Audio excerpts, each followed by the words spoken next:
Hello, everyone.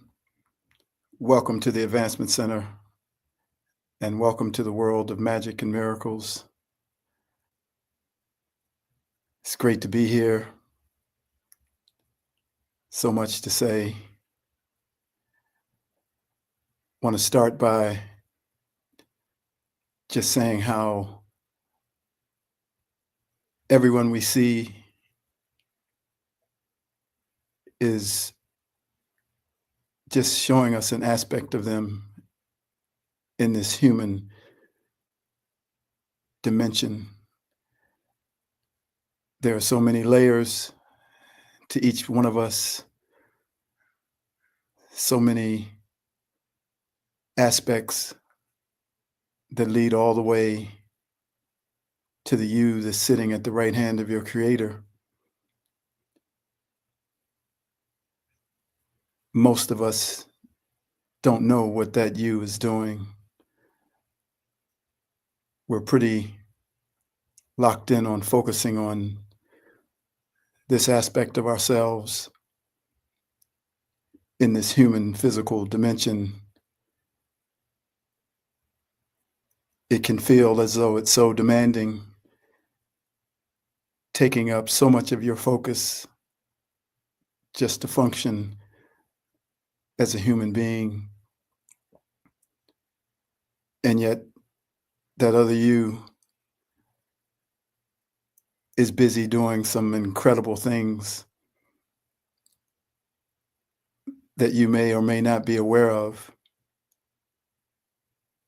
but it's more you than the you that you are focused on. And the reality or the physical reality that you are focused on. But that's okay. It's just a picture of how massive you really are. And it sort of helps relieve some of the judgment and the opinions of others. In this physical world, there's a flattening of every existence. But what I'm transmitting now takes away the one flat dimension of time and space and expands it to infinity. We're aware of secret ops of our government in the scientific world as they might be back engineering some extraterrestrial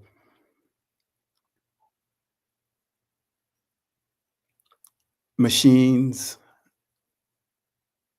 and yet we are also compartmentalized,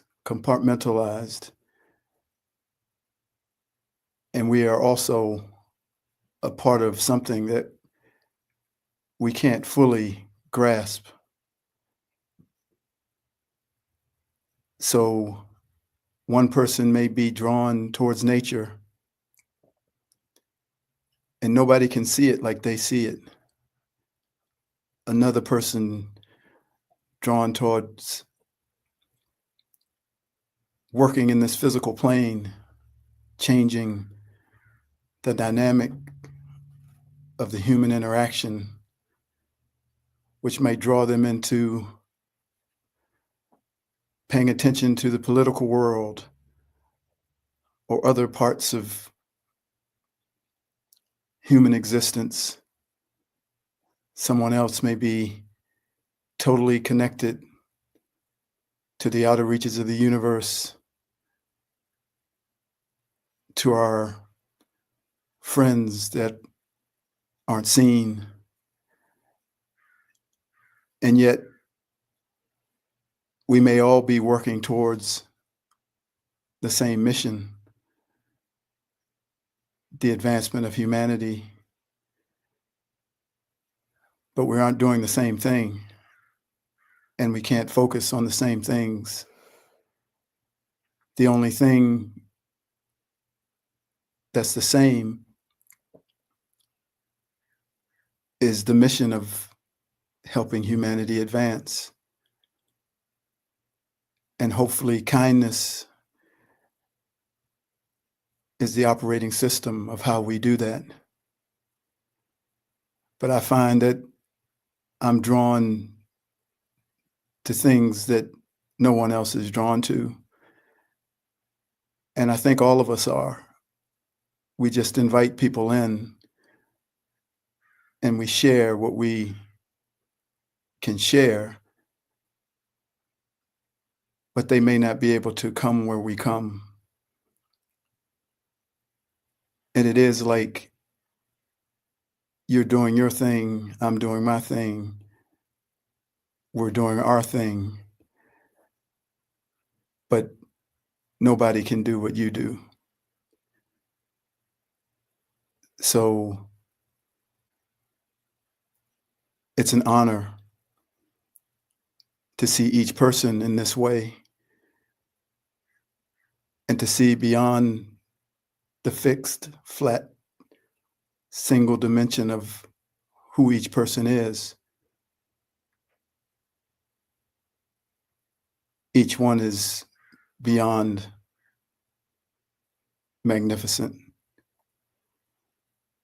But in this single, flat, physical plane, that's most times hidden from themselves and from each one looking. And so what they came to do, we can't always see. But if you look at it as though none of us are any different from each other, and you know your desire, then you can know their desire. To me, we are all aliens, all having many different threads of beings from billions of years ago inside of us, passed down. We just happen to be Earthlandians, the people of the heart. And other races and civilizations have a different way of being, and we're still growing and evolving and learning.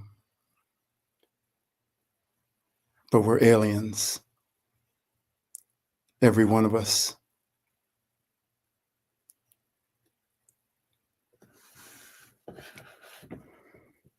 Awareness, a rise in consciousness, disclosure, and change.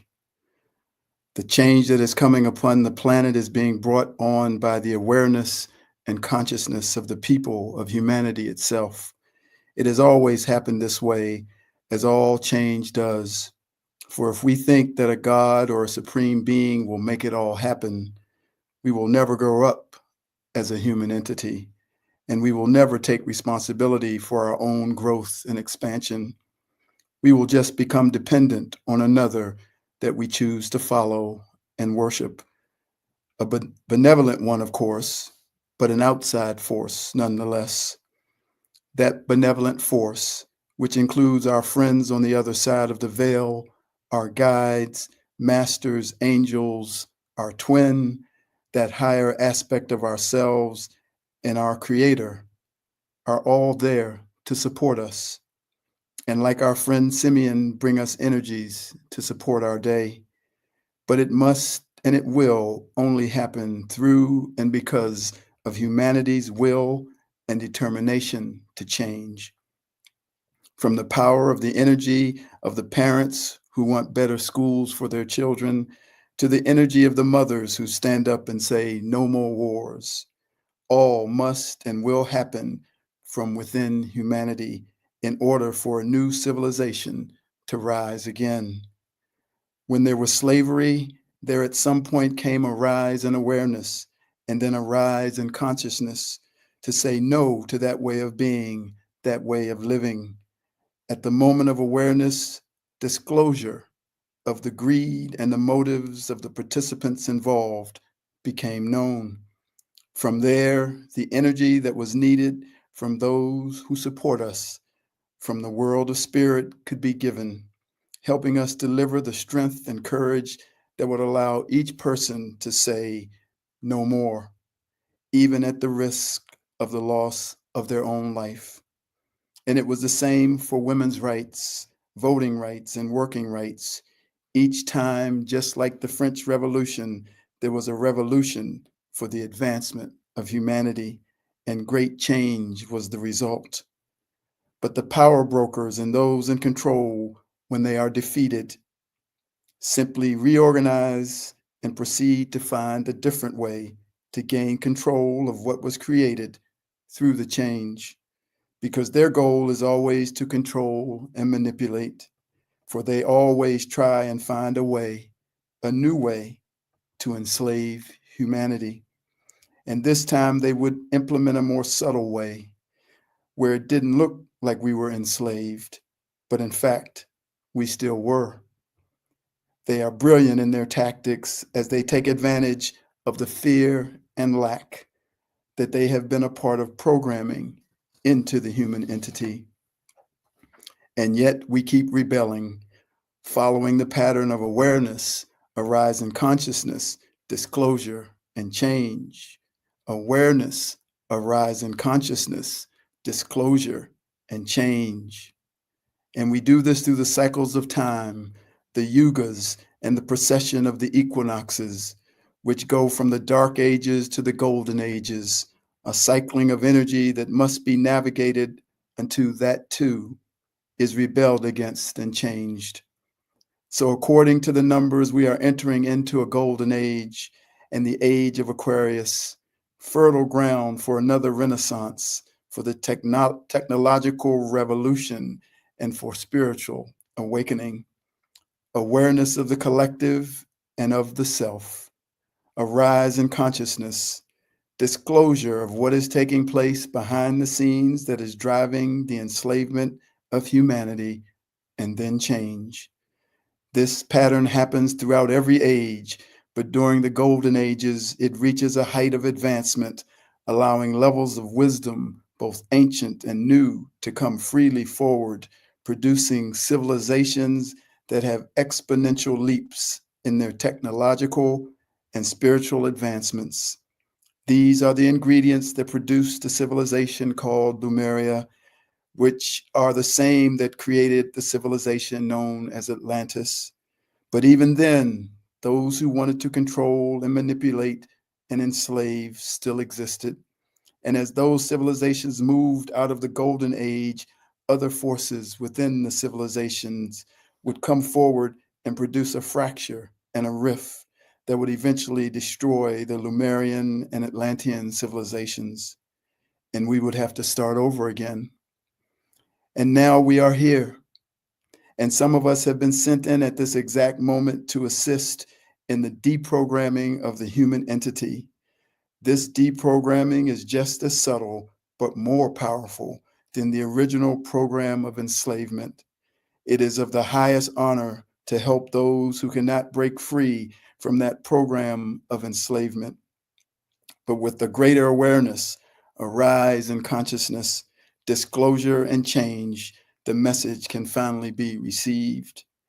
And the deprogramming will be delivered like a wrecking ball, tearing down the belief systems that have been attached to the program of enslavement. But for those who are still not ready, the deprogramming will be quietly transmitted into your field without disturbance until the moment when you awaken and are ready to receive what has been joyfully delivered into the field. The information quietly, without threatening, without pushing, and without convincing, was delivered by the source of all light and information, which is love itself. It is filled with compassion for your journey, even as in a moment it may scream out to you, "Wake up!" For in the end, you have simply forgotten who you are, and yet let there be no fear or concern, for all will remember. It is the nature of the pattern. It is the nature of your creator. It is the nature of the mystery. Sometimes you will deliver the deprogramming from a transmission of words, but most times it is happening through you just being here. You, therefore, in essence, are like the antivirus to the programming of enslavement.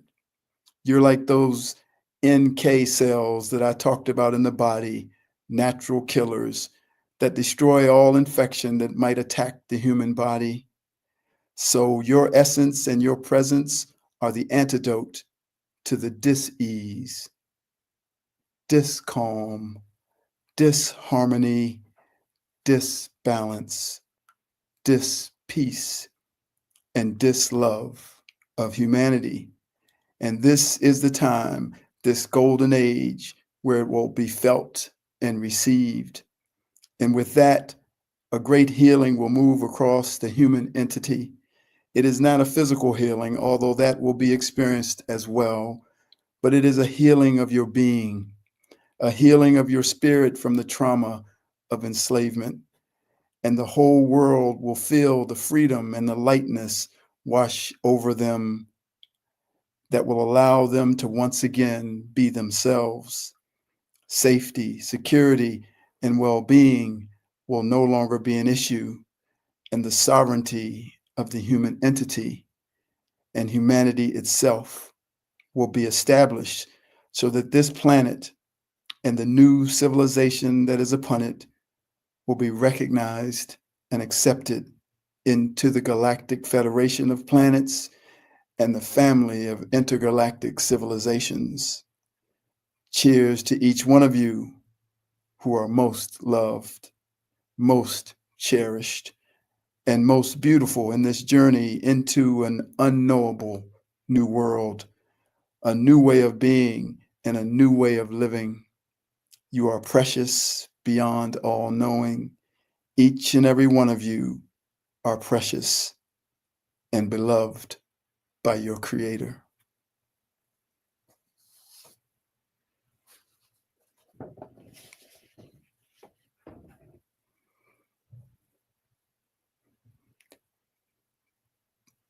These words I found, and I wanted to share them. It's a story, but not really. It talks about the three races of beings that came before us and the civilizations they created. Their names are the Polarians, the Hyperboreans, and the Lumerians. Their genetic heritage lives within each one of us. The Polarians were beings of pure thought, existing in a state where consciousness itself directly shaped their reality. They weren't bound by the limitations of physical form as we understand it. Their bodies were more like thought projections, malleable manifestations of conscious energy. They existed in a dimension where the barrier between thought and reality was virtually non-existent, where creation happened instantaneously through the power of intention. They were considered to be primordial beings that existed before physical matter as we know it. Their civilization represents a state of existence where reality was fluid, responsive, and intimately connected to consciousness, a state that quantum physics is only now beginning to recognize as fundamental to the nature of reality itself.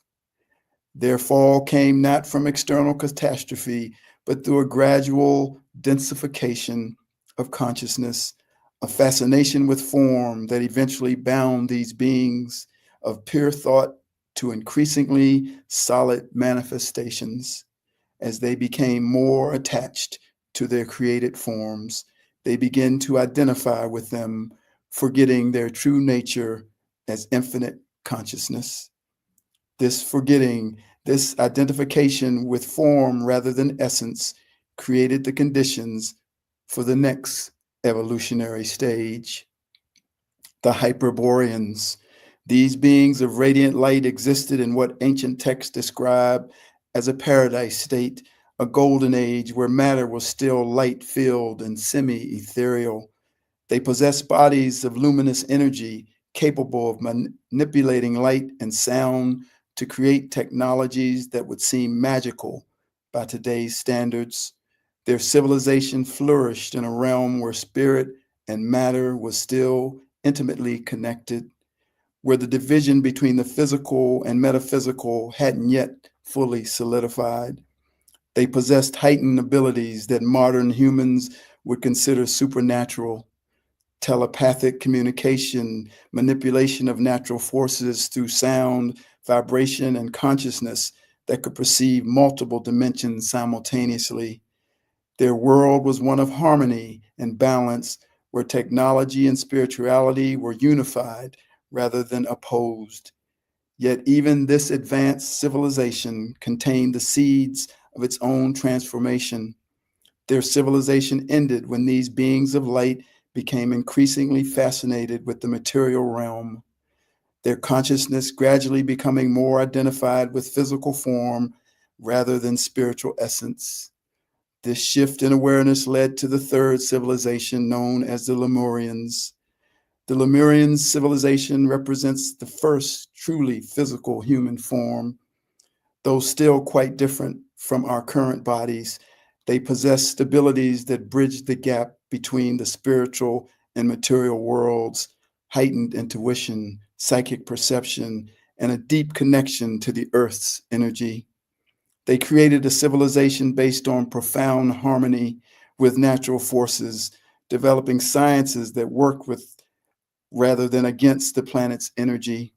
Their technologies based on sound, crystal amplification, and geomagnetic manipulation achieved remarkable results without the environmental destruction that characterizes our current technological approach. The Lemurian civilization eventually faced its own catastrophic ending, not just through natural disasters, as history may suggest, but through a spiritual degradation, a forgetting of their divine nature and purpose that made them vulnerable to manipulation. So I found that recognition of those three civilizations and races in the common thread, the fascination with the world of form, with matter, and how each of us come here as spirit and then find ourselves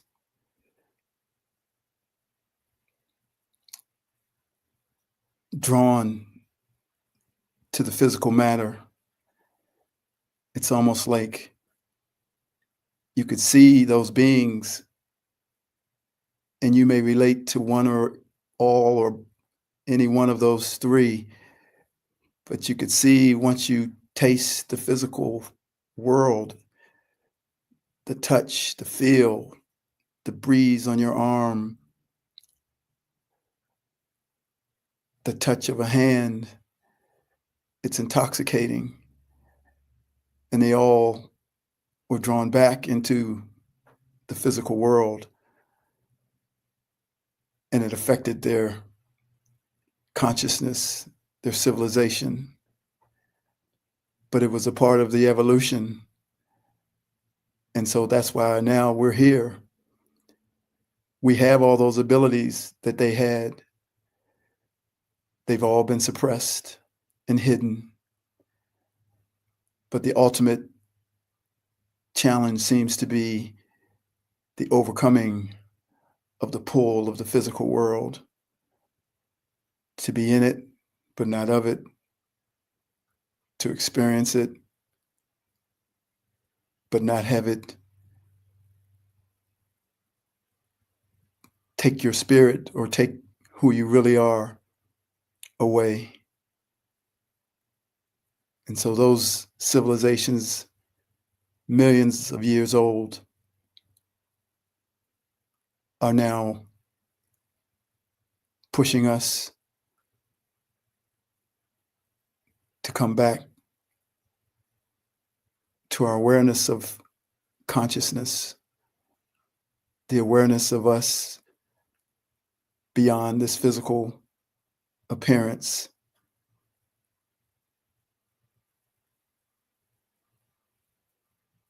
Giving us full reign of our capabilities to move our hands and change the direction of the storm, to have a thought and create another reality, to merge with Gaia.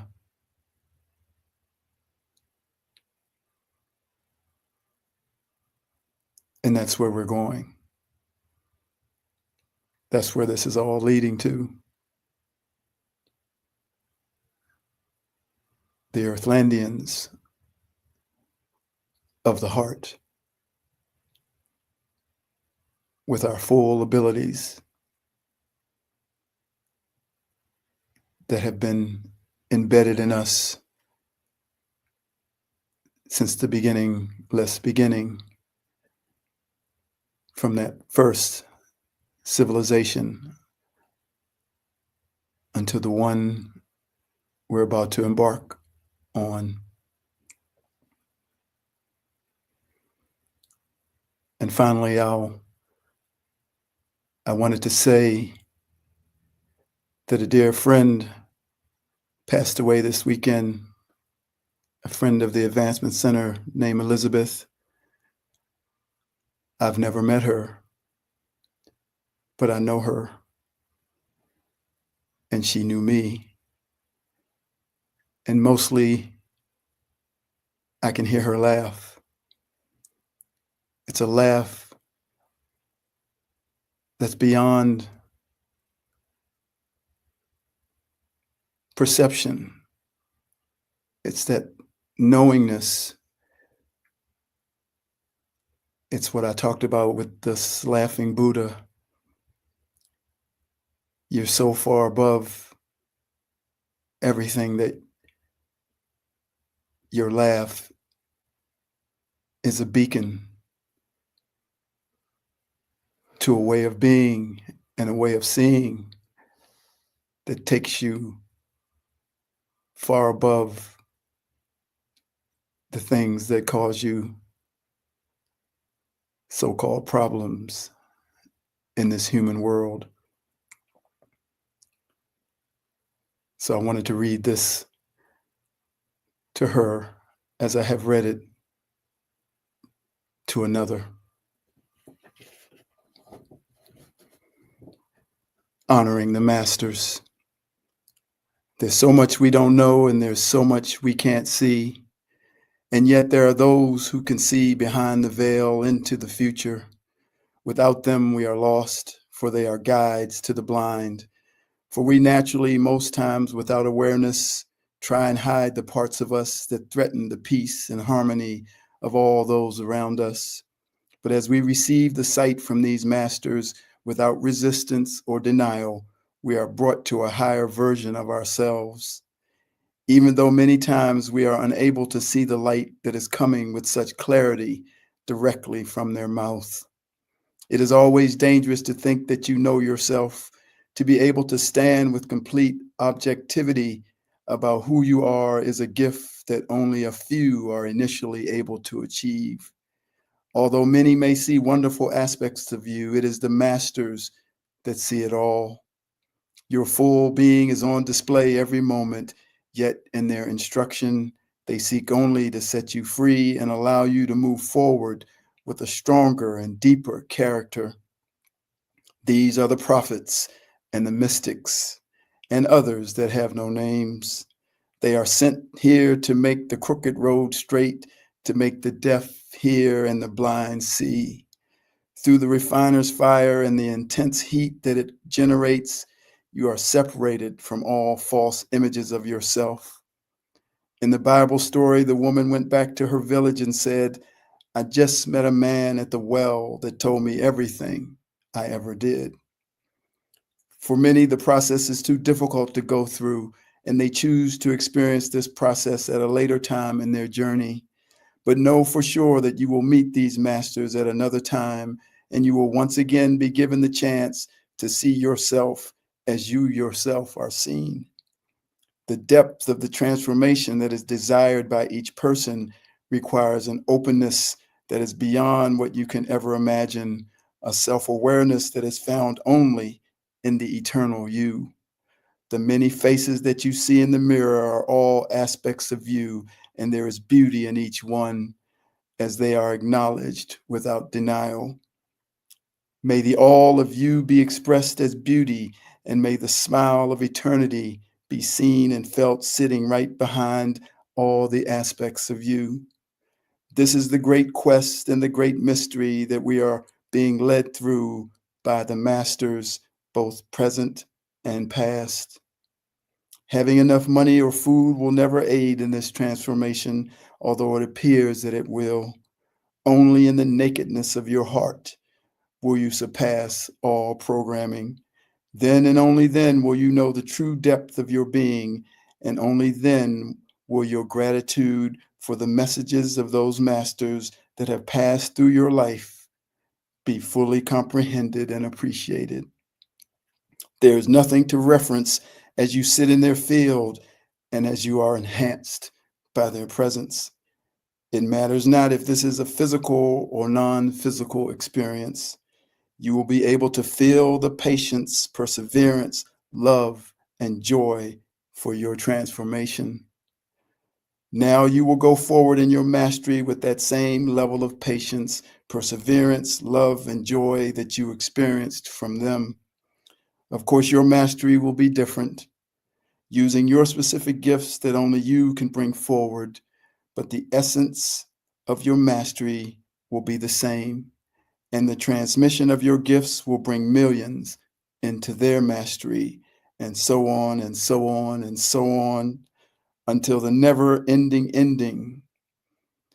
It is with the highest respect that I honor these ones whom we call the masters.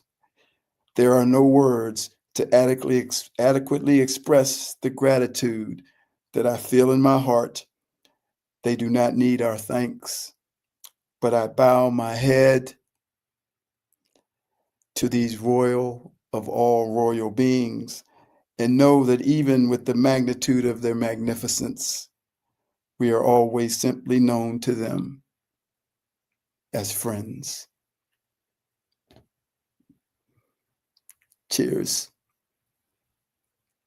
Thank you, Elizabeth.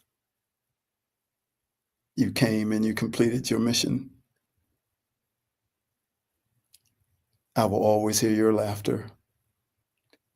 And to everyone else, I send love, magic, and more laughter. Thank you for joining me. I am David.